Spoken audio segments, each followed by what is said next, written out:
Let's take this into cognizance and understand about how a lot of these issues like depression, work-life imbalance, stress as well are affecting a lot of people, especially the youth. Startups and companies are taking cognizance of this. For instance, Wysa is a company that's integrating artificial intelligence with mental health services to offer self-help to users 24/7.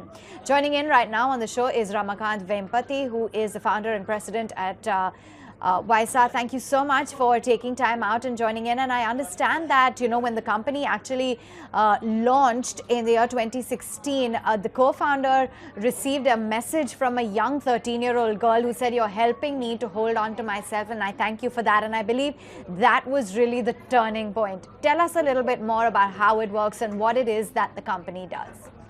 Thank you, Van, and absolutely right. We started Wisa as a product was launched in 2017. So essentially, what it does is you deliver cognitive behavioral therapy and mental health interventions on a chatbot, and so it's available on your phone 24/7. You stay anonymous, so being nameless obviously reduces a large part of the stigma for people to come forward and take help. We started Wisa in 2017 mainly out of personal need. So we had experiences in our friends and family network on depression, bipolar, suicide. And essentially, we started Wisa as a way of helping ourselves. Because even with all the will in the world, all the resources in the world, it is really hard when you're depressed to get out of bed and go and see a therapist. You do need something which can help you make sense of what is going on, create a safe space for you to talk about what's affecting you, what is bothering you, and get you to the stage where you can actually go out and take more advanced help. And which is really why we started Wisa as a company. And then we put it out, and what we saw was there were millions and millions of people who needed help. And since then, of course, COVID happened, and that brought mental health to the forefront. The WHO used to say that 1 in 3 people are in distress at any time. I think COVID made us realize that it was actually 1 in 1. Everybody was in distress. So since then, now Wisa has been used by 6.5 million people across 95 countries. India accounts for 20% of our usage. We work with 8 insurance companies, 5 public health agencies. So there are a lot of institutional partners and clients who have now also come forward and said that this is the way in which you can deliver mental health at scale. Okay, so is this really yielding results? Are there a lot of younger people perhaps who have access to their online devices and who are constantly on their mobile phones?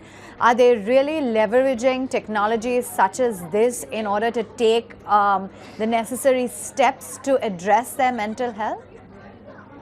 Absolutely. I think, the fact that it is anonymous and the fact that it is on your phone, help is available on your phone, both are very important factors for people to come forward and take help.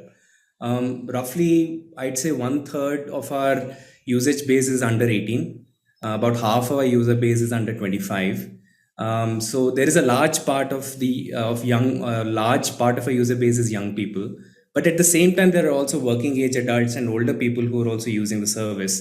And we have a lot of different use cases around chronic disease management and chronic pain, which are more applicable to the older adult group. But from a young age group point of view, there are lots of reasons why Wisa makes sense. The modality of the intervention, the fact that it's easy to talk and express yourself. Most young people like to text more than they like to talk. So even from that point of view, it starts making a lot of sense for young people to use it. And we are currently being used in schools in the UK, in Scotland. We're being used in universities in Singapore and in the US.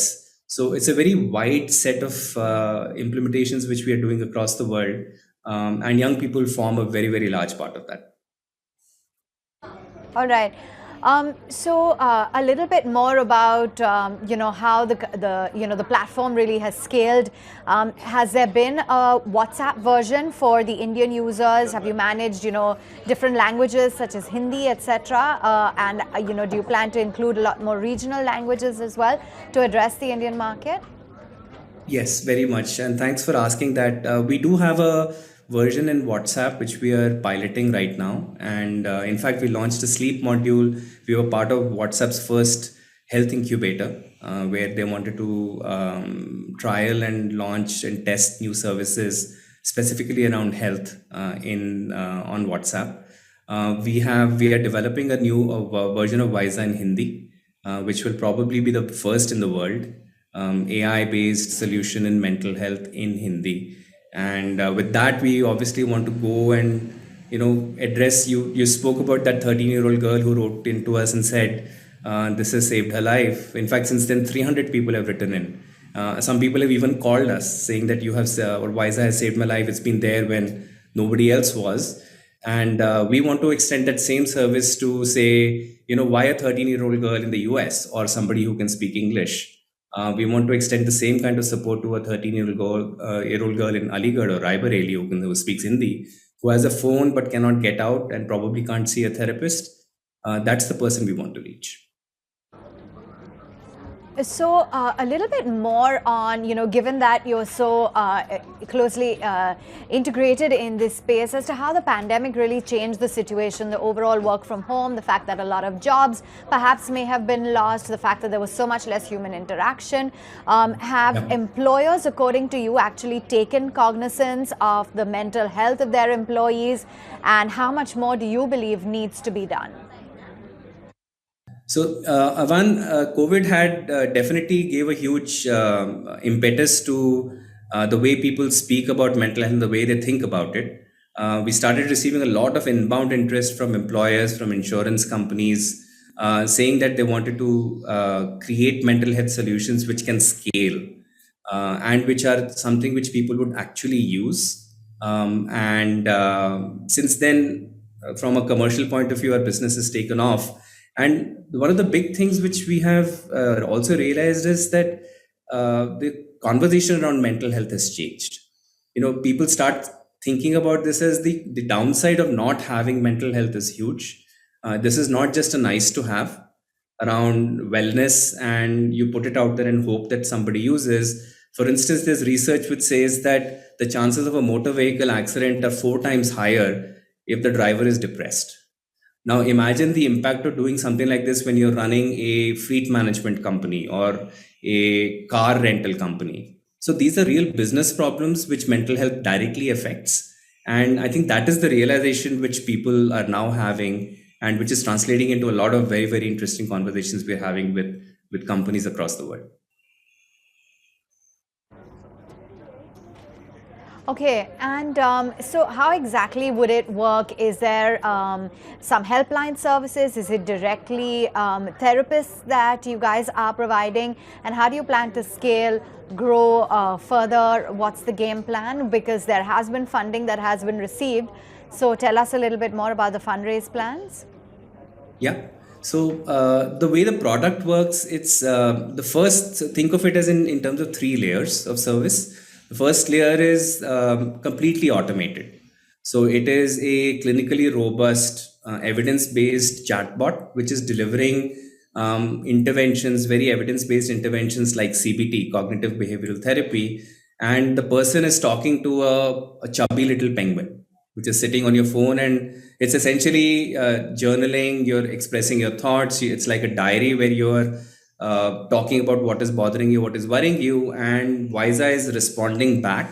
And this is completely AI. It's completely automated, and we have a lot of evidence around it. We have now more than 40 peer-reviewed publications from across the world, and 6 clinical trials we are doing right now.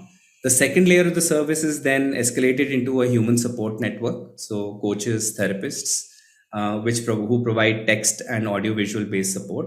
And we also, the third layer of services for specific conditions, then we have a combination of the AI chat and the human therapist who provide support or who provide structured interventions and programs around things like chronic disease management or chronic pain, impact or support during maternal health, and so on.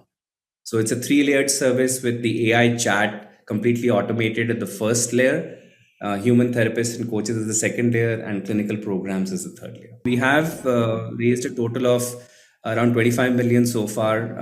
Probably we have a decent amount of runway. Probably raise funds in the next year and a half or so. Currently, from a commercial point of view, given unfortunately the impact and the attention mental health is receiving, there is a lot of interest in deploying this at scale in colleges, in universities, in employers, along with insurance companies and public health agencies across the world. Okay, and just to sum it up, give us a sense as to how you've looked at the overall progress, because you said glass half full, glass half empty. No doubt there is a lot to celebrate about the kind of progress that we've made to fight the stigma of mental health. But what more do you believe really needs to be done? How can companies such as yours, such as smaller companies within the private space, even conglomerates, large corporations, etc., or even as employees and treating one another, how can we really help? I take that opportunity to almost ask, it's a call to action for employers and governments to think about mental health and not think about it as wellness, but start thinking about it as risk. And saying that not having a good mental health strategy is exposing your enterprise to significant risk. And that is the place where something like Wysa or private sector innovators like us can actually play a role in deploying solutions which can scale instantly and provide support 24 by 7 across the world and actually help address the issue. There is a lot of work to be done. The product itself needs to evolve. Attitudes towards mental health need to change. They are changing. I have personally seen a big difference in the way the dialogue around mental health has happened since when we started or when we were ourselves going through and grappling with these issues to how it is being treated and talked about today. But there's a lot of, I think there is a big distance to cover. And governments and employers and schools, colleges can do a lot towards promoting and making services and support available to people when they need help. And I think that is my feel would be that, or my ask would be that the institutions who can create the service and create the support need to step forward. All right, couldn't agree more. Thank you so much for taking time out, and really kudos to all the great work that you guys do. Thank you, Avan. Thank you for having us here.